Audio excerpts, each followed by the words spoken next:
What's up, guys? It's your boy MMA Striker back with another video today, and today I'm going to be predicting UFC Fight Night Ortega versus Korean Zombie and Lomachenko versus Lopez in boxing. But the boxing prediction is not going to be like a full detailed breakdown. It's going to be pretty much a brief prediction. But let's start with the UFC card, and let's start with the main event: Brian Ortega versus Korean Zombie.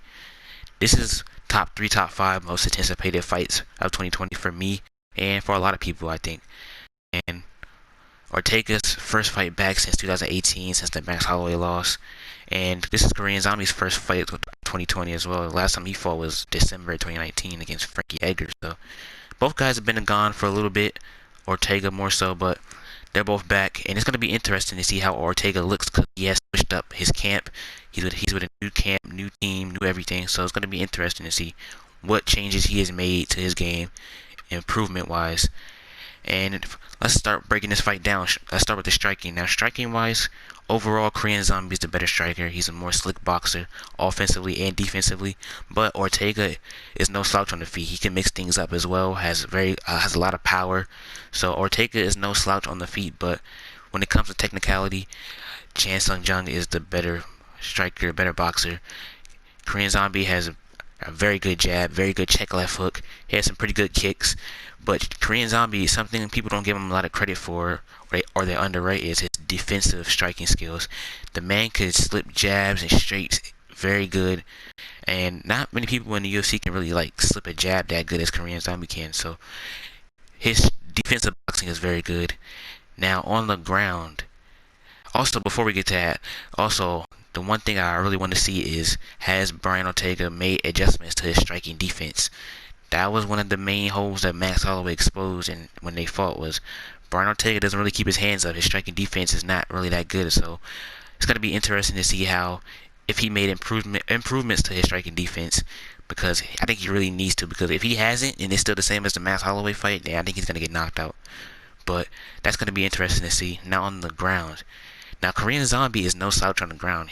He's been training, well, hasn't been training, but he has trained in the past with Henry Gracie on his BJJ. So his BJJ is no slouch. It's very good, very underrated as well. His takedown defense is very good, but overall Ortega is the better grappler, 100%. And I think if this fight ends up on the ground for a long period of time, I think Korean Zombie could hold his own there for a while. I don't see him getting dominated, but I think he can hold his own on the ground. But I think eventually Ortega will get a submission if the fight is on the ground for a long time. But Ortega needs to develop. I hope he developed a wrestling game, a offensive wrestling game, because he never really had that in his career. Even when he was winning fights against Cub Swanson and choking everybody out, he didn't really have an offensive wrestling game. You didn't really see him shoot doubles or singles. If he's able to do that and able to develop an offensive wrestling game, that will make his game much more better. His grappling, his overall everything would be much more better. He can be able to get fights at the ground easier, and then he can be able to submit people much easier. He'll have an offensive wrestling threat, and people be so worried about the wrestling they may start forgetting about his striking. He could be able to catch people on the feet, so that's going to be interesting to see. But and also cardio wise, now Ortega did kind of gas in the Max Holloway fight, but I don't know if that was due to his cardio. That most likely was probably due to him just taking a lot of punishment in the fight. Now, I am glad that Ortega did take a lot of time off to heal up the injuries and heal up the punishment he took, because he did take a lot of punishment. So I don't think his chin is going to be weakened or less than what it was. I think his chin is going to be healed since he took a lot of time off. Cardio wise, I do think Korean Zombie has better cardio. Korean Zombie did go, well, he pretty much went 5 rounds with Yair Rodriguez, even though he got knocked out with 1 second left. But they fought at a very high pace, and Korean Zombie's cardio looked very good. And even in the Jose Aldo fight, even though that fight ended kind of weird and ended in the 4th round, Korean Zombie, he didn't look like he was gassing out or slowing down. So Korean Zombie style, for the style he has, his cardio is very good, which is very impressive. But my prediction for this fight, I'm going to go with Korean Zombie by round 3 TKO. I see him catching Ortega in the 3rd round with a check left hook, rocking him, putting him down, and then finishing off with a ground and pound and getting the finish.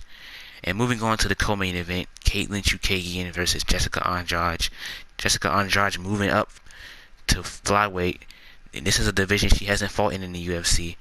And I think Andrade is the favorite to win this fight on the betting lines, which I disagree with. Now, the height differential is crazy. It's an 8-inch difference. Chukagian is 5'9", Jessica Andrade is 5'1". I think the reach difference is 6.5 inches. I think I may be wrong on that, but somebody in the comments correct me on that. But this is going to be a very hard fight for Andradge to win. I don't really see her winning this fight. Her main strength and attributes at 115, which got her to the belt and got her to beat girls like Roland Muniz and Carolina, was her strength and her power. That worked at strawweight because she was much bigger than most of the girls at strawweight. So when she would slam them and she would connect on them with the chin and with her power, they couldn't really take it. But I think it's gonna be similar to how she was at 135. Her attributes isn't really gonna work at this weight class because the girls are much bigger than her, and they're going to be able to take the punishment and the punches from Andrade and the power. And in this fight, I honestly see Chukagian just using her footwork, circling around the octagon, using that jab, using that hook, just outboxing Andradge. And Chukagian has very good takedown defense as well, very good off her back, defensive wrestling. I don't see Andradge really doing much. If she does get the fight to the ground, I don't see her like doing much damage. So I pretty much see in this fight, I see Chukagian using footwork, using leg kicks, jab, sticking behind the jab, using her reach, using her athleticism, and pretty much just outboxing and picking apart Andradge from the long distance and from the range. So my prediction for the fight, I'm going to go with Caitlyn Chukagian by decision. And let's move on to the boxing. Really quickly, let's talk about Vasily Lomachenko versus Teofimo Lopez.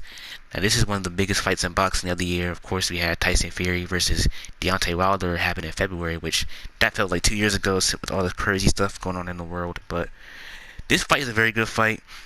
You have Lomachenko, who is, I think, he's 9-0, 10-0, and then you have Lopez, who's 15-0. So it's undefeated versus undefeated. They're going to unify the belts. And how I see this fight going, I see the first 3 to 4 rounds, I see Lopez winning those rounds. I see Lomachenko taking those rounds to get download information, to see what Lopez is going to throw at him, pretty much just filling him out. And then around the 6th, 7th round, around the 5th through 7th round, I see Lomachenko starting to slowly take over. And then by the end of the round, by the end of the fight, I see Lomachenko winning a decision. Or I could see a late TKO, maybe around 11, round 12, but I'm going to go with Lomachenko by decision. I think he takes over later on, a later portion of the fight. He starts to dominate or win convincingly. But that's my prediction for this fight. And that's going to do it for this video, guys. Make sure to comment down below your predictions for both cards. And make sure to subscribe and like if you like this type of content. And I'll see you guys next week for next week's videos. Have a good day.